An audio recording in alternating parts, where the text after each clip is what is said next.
Hi guys, just got a DC04 silver lining for repair. Just coming now. Bit faded, you know, as they always are. Bit worse for wear because we take cyclone off.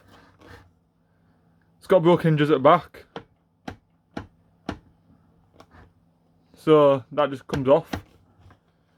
It's like I've got a spare one, but it's not green, it's blue.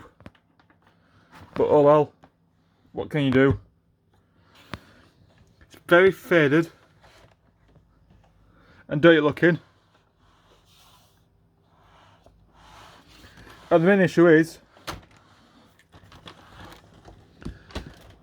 it needs an internal hose. But look, I can find a genuine one on eBay and fit it. So all it needs basically just a good clean, a new internal hose, and a cyclone.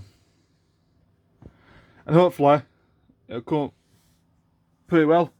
But no, it's maintenance my one, because it's faded, but it could be a lot better than this. So stay tuned.